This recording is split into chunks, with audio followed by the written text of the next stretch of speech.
ሰላም ጤና ይስጥልን ተመልካቾቻችን እንደምን ዋላችሁ እንደምን አመሻችሁ ከአንከር ሚዲያ ዝግጅት ክፍል ያክብሮት ሰላምታችንን እናቀርባለን በተለያዩ የአማራ ክልል አካባቢዎች የሚካሄዱትን የሉና ተጋድሎች በተመለከተ ዛሬም አንዳንድ መረጃዎችን ወደናንተ ለማድረስ ነው በልዩ የዜና ክፍለ ጊዜ የመጣ ነው በባህር ዳር የአማራ ፋኖ በጎጃም ልዩ ኦፕሬሽን በማካሄድ በመኮድ መከላከያ ኮንስትራክሽን ድርጅትና በአውሮፕላኑ ማረፊያ ላይ መጠነኛ ጥቃት መፈጸሙም ተሰምቷል እሱን በተመለከተ መረጃዎች አሉ በወሎ እንደዚሁም በጎንደር የተለያዩ አውደ ውጊያዎች እንደተካሄዱ ሰምተናል የአማራ ፋኖ በጎጃምም መግለጫ አውጥቷል እነዚህን በተመለከተ ከዘውትር ተሳታፊያችን ጋር መረጃውንም አስተያየቱንም እንቀበላለን ማለት ነው በጣም አመሰግናለሁ እስቲ ከባህር ዳሩ ኦፕሬሽን እንጀምር ምንድነው የሆነው ባህር ዳር መሳይ እንግዲህ በአማራ ክልል ሁለት ዓመት ለሚጠጋ ጊዜ የአገዛዙ ጦር በከፍተኛ የጦር ኃይል ታጅቦ በድሮን በላይ በጀቶችን በከባድ መሳሪያዎች በቡድን መሳሪያዎች በበርካታ እዞችና ክፍለ ጦሮች ተደራጅቶ ሁለት ዓመት ሙሉ ጦርነት ቢያደርግም ፈቅ ያለ ድል ባይን ሊታይ የሚችል ድል ሊያገኝ አልቻለም ነገር ግን እነሱ በዲስኩራቸው ከጠቅላይ ሚኒስትሩ ጀምሮ ኢታማጆር ሹሙ አሁን በቅርብ ቀን ከ3 እና 4 ቀን በፊት የመለቃቀም ስራ ነው የቀረን የፋኖ ኃይሎችን ጉዳት እንዳያደርሱ አድርገን በተነናቸዋል አሁን የመለቃቀም ስራ ነው የቀረን ከ10,000 በላይ የፋኖ ኃይሎችን ማርከናል ከእንግዲህ በኋላ በአማራ ክልል ወደ ልማት ብቻ ነው ልንዞር የምንችለው እንጂ ከእንግዲህ በኋላ አማራ ክልል ላይ መከላከያን የሚገዳደር ኃይል የለም ብለው ተናግረው ሳይጨርሱ እዛው አፍንጫቸው ስር ላይ ከባህር ዳር ከተማ ከክልሉ ከተማ በቅርብ ርቀት ላይ የሚገኝ ኤርፖርቱ ጎን ላይ የሚገኘውን መኮድ ወይንም የመከላከያ ኮንስትራክሽን ድርጅትና የኢትዮጵያ አየር ኃይል ዋና የአማራ ክልል የምዕራብ እዝ ዋና ማዘዣ ጣቢያ ላይ የፋኖ ኃይሎች ከፍተኛ የከባድ መሳሪያ ውርጅብኝ ሲያወርዱበት ነው የዋሉትኝ የጣናው መብረቅ በተለይ የጣናው መብረቅ ብርጌድ በዛሬው ዕለት ከሌሊቱ 9 ሰዓት ተኩል እስከ 11 ሰዓት ድረስ በተደጋጋሚ ከባድ መሳሪያ ጥቃት አድርሶባቸዋል በካምፑ ላይ ቁሳዊ ወታደራዊ ክሳራ እንደደረሰ ነው የደረሰኝ መረጃ የሚያመላክተው እንግዲህ የፋኖ ኃይሎች ከቀን ወደ ቀን በጣም በከፍተኛ ደረጃ ኃይላቸውን እያጠናከሩ መጀመሪያ በቁመ ጠብቀኝና በእነሱ እንዳሉት በተወሰነ ቁጥር ክላሽ ነው ውጊያውን የጀመሩት አሁን ከቡድን መሳሪያ አልፈው ከባድ መሳሪያዎችን ታጥቀው የቤዝመንቶችን የመከላከያ ዋና ማዘዣ ጣቢያዎችን የመከላከያ ኮንስትራክሽን ድርጅት የመከላከያ አየር ኃይል የሄሊኮፕተርና የሚግ ምድብ የተባለውን ቦታ ዛሬ ደብድበዋል በእርግጥ መከላከያ እስካሁን ድረስ ሚዲያም በተለያዩ እንትኖችን መግለጫ አልሰጠም ነገር ግን ተጨባጭ መረጃዎች የሚያሳዩት ከፍተኛ ድብደባ እንደተፈጸመበትና በዛው አካባቢ ጉዳት እንደደረሰበት ነው ከአካባቢው ምንጮቻችን የደረሰን መረጃ የሚያመላክተው እንግዲህ ቀደም ሲል ያነሳዋል በከፍተኛ የአገዛዙ ወታደራዊ ሹማምንቶች በኩል የሚገለጸው የሚነገረው ነገር ለህብረተሰቡ ከፍተኛ የሆነ የመረጃ የተሳሳተ መረጃ የማድረስ ያህል ነው እንግዲህ መግለጽ የሚቻለው ምክንያቱም መሬት ላይ ካለው ሁኔታ ነባራዊ ሁኔታ አንፃር በአዛዦቹ የሚገለጸው ነገር ፈጽሞ የሚገናኝ አይደለም ዛሬ እንኳን የሌተናል ጀነራል ብርሃኑ በቀለ የሚባለው የቀጠናው የኮማንድ ፖስት ኃላፊ የተናገረው መጥቀስ ይቻላል ጽንፈኛውን ኃይል በመደምሰስ የክልሉን ሰላም አስተማማኝ በማድረግ ላይ እንገኛለን የሚል መግለጫ ነው የሰጠው እውነት ለመናገር ይሄ ጀነራል ብርሃኑ በቀለ የሚባለው እንዲህ አይነት ቃሉም ሳይገለጽ እንዲህ አይነት መግለጫ ምናልባትም ለ10ኛ ጊዜ መስጠቱ ነው ይሄንኑ መግለጫ መልሰው መላልሰው ቀኑን ብቻ እየቀየሩ የሚያቀርቡ ነው የሚመስለው በዚህ ደረጃ ለህብረተሰቡ የተሳሳተ መረጃ ያቀርቡ በጎን ደግሞ ልጆችን ያፈሱ ህፃናትን ያፈሱ ለዚህ ጦርነት መናጆ ያደረጉበት ያለው አካሄድ እጅግ አሳዛኝ ነው ኢትዮጵያ ህዝብ ሊጠይቅ ይገባል ከተደመሰሱ ፋኖች ካለቁ በመጥሉ ደረጃ ለቀማ ብቻ ከቀረም ለምን ልጆቻችንን ተወስዳላችሁ ብለው መጠየቅ ያለባቸው ጊዜ ላይ የደረሱ ነው የሚመስለው ከዚህ አንፃር መታየት አለበት እውነት ነው መሳይ እንግዲህ አጠቃላይ በአማራ ክልል እያደረጉ ያሉት አፈሳ እውነት ለፋኖና ለሸኔ ነው ብለን ለምንጠራጠር ደረጃ ድረስ ነው አንደኛ እነሱ በሚዲያ እየተናገሩ ያሉት አቅማቸው ተመቷል የጀርባ አጥንታቸው አከርካራቸው ተሰብሯል ተበትነዋል እርስ በርሳቸው እየተዋጉ ነው ከእንግዲህ በኋላ በዛ አካባቢ ጥይት አይተኮስም ይያሉ ነገር ግን በትንንሽ ከተሞች ሳይቀር በጥምር ጦሩ ከባድ መሳሪያዎችን የቡድን መሳሪያዎችን በሻለቃ በክፍለ ጦር ደረጃ ተደራጅቶ እነሱ በተለይ ተቆጣጥረው በሚገኙት ከተሞች ላይ ወታደራዊ አፈና በመፈጸም ወጣቶችን በተለይ ለውትድርና ሙያ ያልደረሱ ወጣቶችን በተለያየ ሰበብ አስባብ በመደለልን እምቢ ሲላቸውም ደግሞ አፈና በመፈጸም ከናቶቻቸው ጉያ እየነጠቁ ወደ ወታደራዊ ማሰልጠኛዎች እየወሰዷቸው ይገኛል። በእርግጥ መሳይ በአማራ ክልል በበርካታ አካባቢዎች ይህ ነገር ከሽፎባቸዋል። የአማራ ፋኖ በወሎም እንዲሁ የአማራ ፋኖ በጎጃም በተለይ ደግሞ የአማራ ፋኖ በጎንደር በስቴ በስማዳና በጋይንት አካባቢ ሊሰለጥኑ ታፍነው ሲሄዱ የነበሩ የአማራ ተወላጅ ወጣቶችን የአማራ ፋኖ በተለያዩ ግንባሮች ላይ መክቶ በማስቀረት ከነ ህይወታቸው ለቤተሰቦቻቸው እያስረከበ ነው የሚገኘው። እንግዲህ በዚች ሀገር ላይ ክልሉን እያሸበረ ያለው መንግስት ሲሆን በክልሉ ግን መረጋጋት እንዲመጣ ወጣቶች ተረጋግተው ከቤተሰቦቻቸው ጋር እንዲቀመጡ ለማድረግ ግን ፋኖ ኃላፊነቱን ወስዶ ከመሞትና ከመቁሰል እንዲሁም ወደ ማይፈልጉበት ጦርነት እንዳይገቡ ለማድረግ ከፍተኛ መስዋዕትነት የራሱን ሰራዊት ሰውቶ 7 እና 8 ታታ መኪናዎችን ተጭነው ሲሄዱ የነበሩ ወጣቶችን አስፈትቷል። በደቡብ ጎንደር አካባቢ እንዲሁም ዛሬ በሰማነው በሰሜን ወሎ አካባቢ በግዳን በላስታ አካባቢም እንደዚሁ ያፍኑ የመጡ ወጣቶችን መከላከያዎችን ከመመለስ በተጨማሪ ወጣቶች እንዳይያዙ ተይዘውም ሲሄዱ የነበሩትን በማስለቀቅ ደረጃ ከፍተኛ አስተዋጽኦ እያደረጉ ነው። ኃላፊነቱን ፋኖ ተሸክሞ የሀገሪቱን ዕዳ ተሸክሞ የአካባቢውን ህዝብ በመጠበቅ ላይ ስላለ ነው እንጂ አጠቃላይ የአማራን ክልል ህዝብ እርስ በርሱ በማጋጨት እርስ በርሱ በማጋደል ሲሻው በሚኒሻ በአድማ ብተና መከላከያውን ይብን የአማራ ተወላጆችን ብቻ እዛ አካባቢ በመመደብና በመጠርነፍ እርስ በርሱ ተዋግቶ እንዲያልቅ በማድረግ ከፍተኛ የሴራ ፖለቲካ እየሰራ እንደሆነ ነው የአካባቢው ማህበረሰብ መረጃዎችን እያደረሰን ያለው። መሳይ እንግዲህ በዚህ ወደ ጀማመርከው የወሎ ቀጠና እንሂድና በዛ አካባቢ ያለው ወቅታዊ ሁኔታ ምን ይመስላል? በርካታ ወደ ውጊያዎች እንደተካሄዱ ነው የሰማነው። እንግዲህ ዘመቻ አንድነትም 46ኛ ቀኑ ላይ ይገኛልና ከዛ አንፃር በወሎ ያለው ሁኔታ ምን ይመስላል? መሳይ እንግዲህ ባህር ዳር አካባቢ አሁን በተደረገው ውጊያ ጀምረናልና የጎጃሙን አንድ ላይ ባቀርብልን ነው የሚቻለው። ከዛ በኋላ ወደ ወሎ ብንሄድ ይቻላል። ምናልባት በ8ኛ ክፍለ ጦር በምስራቅ ጎጃም 8ኛ ክፍለ ጦር በላይ ዘለቀ ክፍለ ጦር ስር የሚገኙት አባኮስትር፣ ደባይ ጥላት፣ ጮቄ፣ ሶማ ብርጌዶች በጋራ ከደብረ ማርቆስ 150 የመከላከያ ሰራዊት አባላትን ይዞ ከብቸና 150 የመከላከያ ሰራዊት አባላትን ይዞ ፈለገ ከተምትባል ከተማ ላይ 218 ከደብረ ወርቅ 160 ከአንኮበር ከሰሜን ሸዋ ማለት ነው ከአንኮበር 88 የመከላከያ ሰራዊትን ከወጀል ደጀንና ኤትኖራ ከሚባሉ ደጀን ዙሪያ ከሚገኙ ከተሞች 360 የመከላከያ ሰራዊት በድምሩ አጠቃላይ 1126 የመከላከያ ሰራዊትን አባላትን በተለያየ አቅጣጫ በከባድ መሳሪያ በታገዘ ሁኔታ በእነማይ ወረዳ ዲማ ጊዮርጊስ ልዩ ቦታው ኪዳነ ምህረት አካባቢ ከጧቱ 12 ሰዓት ጀምሮ ዛሬ ከፍተኛ ውጊያ እየተደረገ ነው። የፋኖ ኃይሎች በዚህ እየተደረገ ባለው ውጊያ በእነዚህ ከ1000 በላይ የሚሆኑ የመከላከያ ሰራዊት በተለያየ አቅጣጫ የዲማ ጊዮርጊስንና አሁን የጠቀስኩልን ትንንሽ ከተሞች ለመቆጣጠር የመጣውን ኃይል በትነው ወደ መጣበት መልሰውታል። ምናልባትም ይሄ ውጊያ በጣም በከፍተኛ ደረጃ እየተካሄደ ነው። ነገር ግን የመከላከያ ሰራዊት አባላት እጅግ በጣም በከፍተኛ ሙት ቁስለኛና በአንዳንድ የውጊያ ቀጠናዎችም ላይ የመኪኖቻቸው የመኪና ፓትሮላቸው ጭምር እስከ መቃጠል ደረጃ የደረሰበት ሁኔታ ነው ያለው። ዘመቻ በሰፊው ቢጀምርም ነገር ግን በመልሶ ማጥቃት እየተመከተ ወደ መጡበት ወደ ደጀን ከተማ እንዲሁም ወደ ፈለገ ወደ ደብረ ወርቅና ደጀን ከተማ ላይ እንዲመለስ አድርገውታል። አንደኛው ዜና ይሄ ነው። ከዚህ በተጨማሪ በተለይ በእነዚህ አካባቢዎች የቦቅላ፣ ጉንዳን፣ አርግፍ፣ መንግስቱ ቀበሌዎች ላይ በርካታ ሰራዊቱ ተደምሶበታል። በዚህም 63 የመከላከያ ሰራዊት አባላት አሁን ውጊያው ያላለቀ ቢሆንም 63 የመከላከያ ሰራዊት ወይንም የአገዛዙ ጦር ሲደመሰሱ ከ28 በላይ ደግሞ ሊቆስሉ ችለዋል። እንዲሁም በአቅራቢያው ደባይ ጮቄ ብርጌድ ዛሬ ሙሉ ቀን የፈጀ ከመከላከያ ሰራዊት አባላት ጋር ሙሉ ቀን የፈጀ ውጊያ እያደረጉ ነው የሚገኙት። በዚህ በእነማይ ወረዳ መንግስቱ ቀበሌ ከቁይ ከተማ ላይ በተደረገ ከባድ ውጊያ ከ12 በላይ የመከላከያ ወይም የአገዛዙ ጦር አባላት ሲደመሰሱ ከ15 በላይ መቁሰል ችለዋል። በዚህ አቅጣጫ በአራት አቅጣጫ ነው ይህን አካባቢ ለማጥቃት መጥቶ የነበረው። ነገር ግን በአራቱም አቅጣጫ ተመቶ እየተመለሰ ነው የሚገኘው። እንዲሁም በዛው አካባቢ ሶማ ብርጌድ የተባለ በእናርጅናውጋ ወረዳ ፈለገ ብርሃን ቀበሌ ላይ ኩርሜዳ በተባለ ቦታ ላይ አንድ ሻለቃ አመራርን ጨምሮ ከ5 በላይ የአገዛዙ ጦር አባላት ተደምስሰው ከ7 በላይ ደግሞ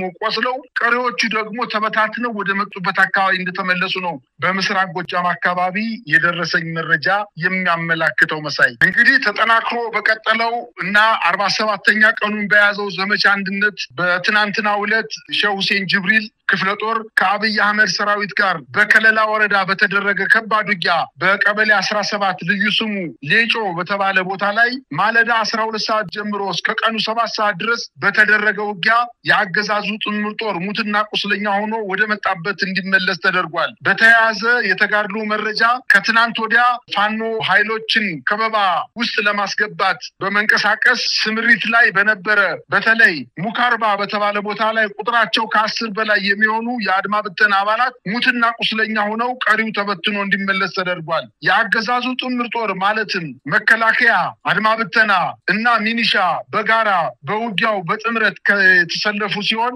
ነበልባሎቹ የነበልባል ክፍለ ጦር በርካታውን ሙትና ቁስለኛ በማድረግ ታላቅ ድል ተጎናጽፏል። ከዚህ ጋር ተያይዞ የአገዛዙ ኃይል የፋኖ ምት መቋቋም ሲያቅተው በከለላ ወረዳ ያሉ ወጣቶችን ፋኖ ናችሁ በሚል እያፈሰ ለውትድርና እንደወሰዳቸው ከስፍራው የደረሰን መረጃ ያመላክታል። በከለላ ወረዳ በደገር 01 ቀበሌ ብቻ በአንድ ቀን ከ30 ወጣቶችን በላይ ለማፈን እንደቻለ ነው የደረሰኝ መረጃ የሚያመለክተው። እንደ ወረዳ የያዙት እቅድ በአንድ ወረዳ 300 ወጣቶችን አፍነው ለምልምል ወታደር ማቅረብ መሆኑ ከስፍራው ለአንከር ሚዲያ የደረሰው መረጃ ያመላክታል። ይህ በእንዲህ እንዳለ ተጠናክሮ በቀጠለው የህልውና ትግል በላስታ አሳምነው ኮር ስር የሚጠራው ተከዜ ክፍለ ጦር በብልጽግና ጦር ላይ በፈጸሙት ማጥቃት ድል ተቀዳጅተዋል። በትናንትናው ዕለት አመሻሽ 10 ሰዓት አካባቢ መነሻው ግዳን ወረዳ ሙጃ ማርያም አድርጎ ዴንሳ ከተማ ላይ የሚገኙ ወጣቶችን አፈሳ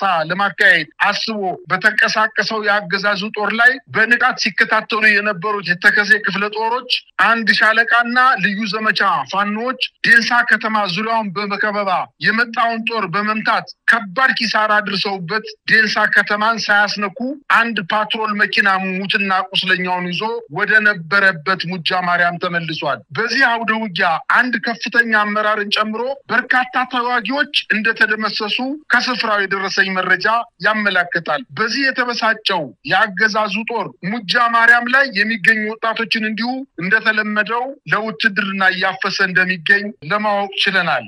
እንግዲህ በሌላ በኩልም ምናልባት ጎንደርም ያለውን ወቅታዊ ሁኔታ ቀደም ሲል በተወሰነ ደረጃ ነካክተዋል። ጎንደር በአሁኑ ሰዓት በተለይም በዚህ በቋራ አካባቢ ያለው አጠቃላይ የህልውና ተጋድሎ ዛሬም ድረስ አካባቢውን ለመቆጣጠር ሜካናይዝድ ጦር አሰልፎ የተሰማራው የአብይ አህመድ ሰራዊት በለስ አልቀናውም፣ እየተመታ እየተመለሰ ነው። ወጣ ገባ የሚለውን ኃይል በመመከት ደረጃ በቀጠናው የተሰማራው የተለያየ የፋኖ ኃይል አደረጃጀት ከፍተኛ የሆነ ተጋድሎ በማድረግ አካባቢዎቹን አሁንም ድረስ በእጃቸው እንዳደረጉ ነው መረጃዎች የሚያመለክቱት። ከጎንደር አንጻር ያለውን መረጃ ልታካፍለን ትችላለህ? መሳይ እንግዲህ የቋራው እና በከፊል የመተማው እንዲሁም የጃዊው እና የፓዊ አካባቢ አጠቃላይ በተለይ ከ3/4 በላይ ያለፋ ወረዳ አካባቢዎች በተለይ በዚህ አንድ ወር ውስጥ በተደረገው ውጊያ የመከላከያ ሰራዊቱ ሙሉ በሙሉ ተሸንፎ ተበትኖ በመጣበት እንኳን መመለስ ሳይችል ቀርቶ በከፍተኛ ሙቀት የተነሳ መንገድም ባለመኖሩ የተነሳ እዛ አካባቢ የሚገኙ ንጹሃን ሰዎችን መንገድ እንዲመሩ በማድረግ አካባቢውን ለመቆጣጠር ጥረት ያደረገ ቢሆንም በዛ አካባቢ የሚገኙ የፋኖ አደረጃጀቶች ጠንካራ ከመሆናቸው የተነሳ በአካባቢው ለረጅም ጊዜያት የወሰደ ውጊያ መልሶ ማጥቃት በማድረግ በጣም በከፍተኛ ደረጃ ሙትና ቁስለኛ ሆኖ ወደ መጣበት ተመልሷል። በአንዳንድ አካባቢ እንዲያውም መሳይ ከቤንሻንጉል ጉሙዝ አካባቢ የሄደው ኃይል መመለሻው ጠፍቶበት አላጥሽ የሚባል ፓርክ ውስጥ ገብቶ እንዲሁ የሳትራት ሆኖ በአካባቢው በዋጥም አማካኝነት እንዲሁ በራሱ ሙቶ ያለቀበት ሁኔታ ነው ያለው። አሁን የአካባቢ ሙሉ በሙሉ ከአገዛዙ ጦር ነፃ ሆኖ የሲቪል አደረጃጆች ተመስርተው አካባቢውን ሙሉ በሙሉ በፋኖ ቁጥጥር ስርና ሰላማዊ ኑሮውን እየኖረ እንደሚገኝ ነው የደረሰኝ መረጃ የሚያመላክተው። ነገር ግን ዛሬ ደግሞ በሰሜን ጎንደር አካባቢ በተለይ ከአምባ ጊዮርጊስ ገደብዬ አቅራቢያ የአሞራው ውብነህ ራስ አሞራው ውብነህ 3ኛ ኮር የደጃዝማች አያሌው ብሉ ክፍለ ጦርና የሰሜን ብርቅዬ ክፍለ ጦር በጋራ በወሰዱት እርምጃ ከኪኖ ወደ ደባርቅ ሲጓዝ በነበረ አንድ የመከላከያ ካሚዮን ጦር ላይ ዲዩ ደፈጣ እና ከበባ በመፈጸም ሙሉ በሙሉ በመኪና ውስጥ የነበሩ የሰራዊት አባላትን ያገዛዙን ጦር ሙሉ በሙሉ በመደምሰስ መኪናውን በማቃጠል በዛ አካባቢ የመከላከያ ሰራዊቱ ምንም አይነት እንቅስቃሴ እንዳያረግ አድርገውታል። ያንን አካባቢ በተለይ ኪኖ ከተባለ ወታደራዊ ካምፕ ተነስተው ወደ ደባርቅ አካባቢ ጉዞ በሚያደርጉበት ሰዓት ተጠቅተው ሙሉ በሙሉ በሽንፈት ተመቶ ተመልሷል ነው የደረሰኝ መረጃ የሚያመላክተው። በአጠቃላይ በጎንደር አካባቢ ምንም እንኳን ከደቡብ ጎንደር አካባቢ ከትናንት ወዲያ ጀምሮ ከእስቴ የተነሳው የደቡብ ጎንደር ጦር ወይንም የራስ ቡና ክፍለ ጦር ከጎጃም ዛ አካባቢ የሚንቀሳቀሱ ከጎጃም አደረጃጀቶች ጋር በረሃ አካባቢ ውጊያ እየተደረገ ቢሆን በዛሬው ዕለት የደረሰኝ መረጃ ገና ውጊያው ያላለቀ በመሆኑ በጋራ የሁለቱ ዞኖች እያደረጉ ያሉት የማጥቃት እንቅስቃሴ የደረሰው ጉዳት ያልደረሰኝ በመሆኑ በሚቀጥለው ጊዜ የማድረስ መሆኑን ማሳሰብ ፈልጋለሁ። መሳይ እንግዲህ የአማራ ፋኖ በጎጃም ዛሬ አንድ መግለጫ አውጥቷል። መግለጫውን በተመለከተ ዘርዘር ያለ ነገር ነው ያቀረበው። ምናልባት ወቅታዊ ሁኔታዎችን የሚያመለክት እንደሆነ ነው ከመግለጫው መረዳት የተቻለውና እንደው ጭብጡ ምንድነው የመግለጫው?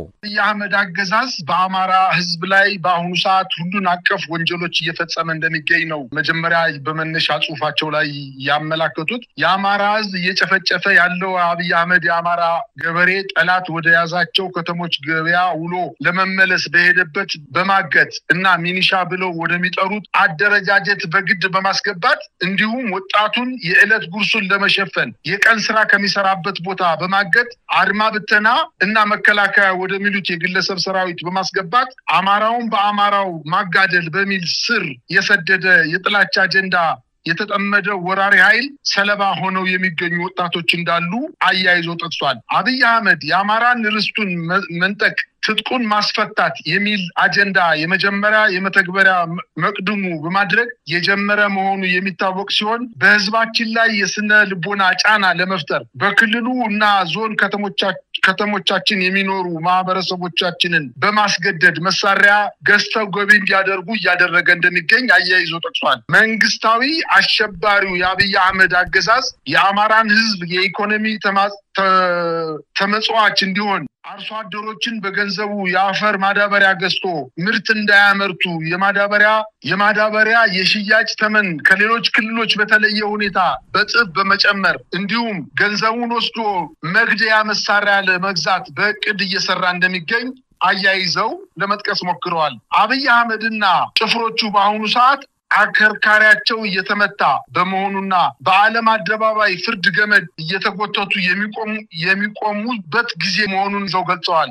ማዳበሪያን በተመለከተ ከዓመት ዓመት አርሶ አደሩ አለስልሶና የኢትዮጵያን ህዝብ የሚመግበውን የአማራ ገበሬ በኃይል በመውረር ከላይ በድሮንና በጀት ከምድር በታንክና በእግረኛ በየቤቱ እየገባ መጨፍጨፉ ሳይንስ የኢኮኖሚ አሻጥር ውስጥ በማስገባት ማዳበሪያ በመከልከልና እጅግ በተጋነነ ዋጋ ለሽያጭ በማቅረብ በህዝባችን ላይ የኢኮኖሚ አሻጥር እየሰራ ይገኛል በማለት አንደኛ የአፈር ማዳበሪያ ለሽያጭ ያቀረበበትን ዋጋ የአማራን ገበሬ የሀገር የጀርባ አጥንት የካደ ብቻ ሳይሆን ህልውናውን ለማጥፋት በተጋነነ ዋጋ ለመሸጥ እየተዘጋጀ በመሆኑ መላው አርሶ አደሮቻችን አሁን በቀረበበት ዋጋ ማለትም በ8000 ብር እንዳትገዙ እናሳስባለን። ህልውና አደጋ ገጥሞት ራሱን ከወራሪ ጠላት እየተከላከለ በሚገኘው የአማራ ገበሬ ላይ የገንዘብ ትርፍ ለማግኘት ከአገዛዙ ኃይል ጋር ተመሳጥራችሁ በህገወጥ መንገድ የአፈር ማዳበሪያ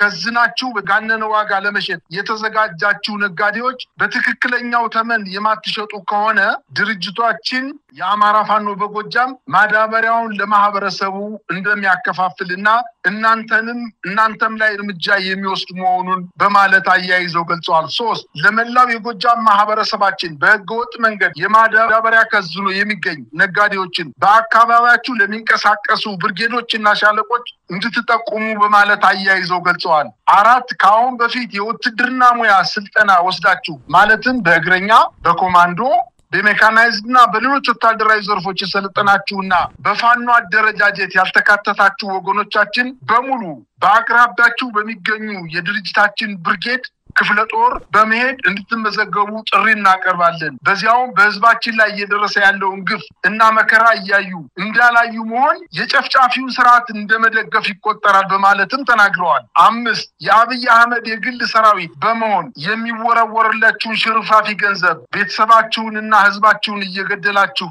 ያላችሁ የሚኒሻ አባላት በሙሉ ወደኛ እንድትመጡና ቤተሰባችሁን በሰላም እንድታስተዳድሩ የምህረት ጥሪ እናደርጋለን በማለት አያይዘው ገልጸዋል። እንግዲህ ቀደም ሲል ያቀረብክልን የአማራ ፋኖ በጎጃም ያወጣውን ማሳሰቢያ ማስጠንቀቂያና አጠቃላይ ወቅታዊ መልእክትን የተመለከተ ነው። እንደው በአጠቃላይ በአሁኑ ሰዓት አራቱም የአማራ ፋኖ ቀጠናዎች እየተካሄዱ ያሉ የሉና ተጋድሎች አገዛዙ ሁሉን ነገር ያጠናቀቅን ነው የፋኖ ነገር ያበቃ ነው የሚል በዚህ በግራ በቀኝም በፋኖች ማለት የተፈጠረውን ልዩነት ደግሞ እንደ አንድ የማዳከሚያ ስልት እንደ አንድ ፋኖን ተዳክሟል ብሎ እንደ ምስክርነት ማሳያ አድርገው የሚሄዱበት ተለያዩ እንቅስቃሴዎች በርግጥ ውጤት አላመጣም። ፋኖች ውስጣቸው ያለውን ችግር ለመፍታት በየተናጠል የሚያደርጉት እንቅስቃሴ በቡድንም የሚያደርጉት እንቅስቃሴ ሌሎች አካላትም ገብተው ስራቸውን እየሰሩ ነው ያሉት። አዎ የተፈጠረው ችግር መኖሩን ፋኖቹም ገልጸዋል። ግን ችግሩን ለመፍታት እየሰሩበት እንደሆነ በተለያየ መንገድም እያሳወቁ ይገኛሉ።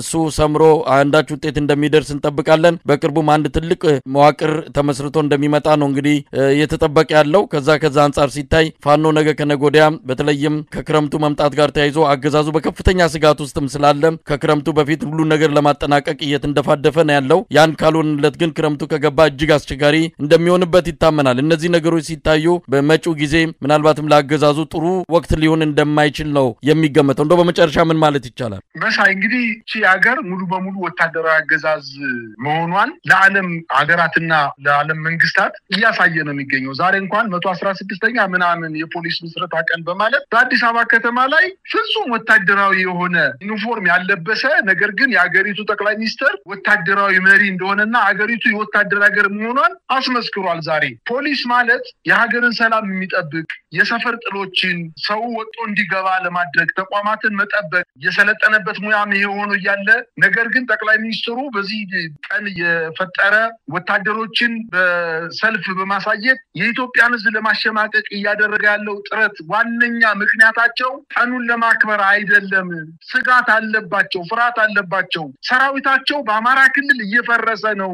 ምናልባትም እንደሚታወቀው የመከላከያ ሰራዊቱ ነባር ኃይሉ አልቆበት አሁን በተደጋጋሚ ጊዜ በተለያዩ ማሰልጠኛ ጣቢያዎች ላይ ሰልጥኖ የወጣው አዳዲስ ወታደርም በገሚሱ በክዳት ገሚሱ ከፋኖ ጋር በመቀላቀል ገሚሱ ወደ ቤተሰቦቹ በመቀላቀል ቀሪው ደግሞ በመደምሰስ በመቁሰል ከጥቅም ውጭ የሆነ የመጣበት ስለሆነ አሁን ሚኒሻን ለማሰለፍ ጥረት እያደረገ ነው። የሲቪል አርሶ አደሮችን መሳሪያ በመንጠቅ ፈቃደኛ ለሆኑ አርሶ አደሮች እዛው ላይ በመስጠት ከሚኒሻ ውጭ ወርዶ ከታች የሲቪል አርሶ አደሮች ከሚኒሻ ውጭ ሆኑ የሲቪል አርሶ አደሮች ወደ ውጊያ ቀጠና ለማስገባትና እርስ በርሱ ለማፋጀት ጥረት እያደረገ ነው። ይባስ ብሎ ደግሞ አሁን የአዲስ አበባ ከተማ የሚገኘውን የፖሊስ ኃይል ወደ ውትድርና ወደ ወታደራዊ ቀጠናዎች ለመውሰድ ካልሆነ ወይም በኢትዮጵያ ሕዝብ ዘንድ ፍርሃት ለመፍጠር ካልሆነ በስተቀር ሌላ ምንም ምክንያት የለውም። በአጠቃላይ ግን የአማራ ክልል ውጊያ ምናልባትም ከአጭር ጊዜ በኋላ ፋኖች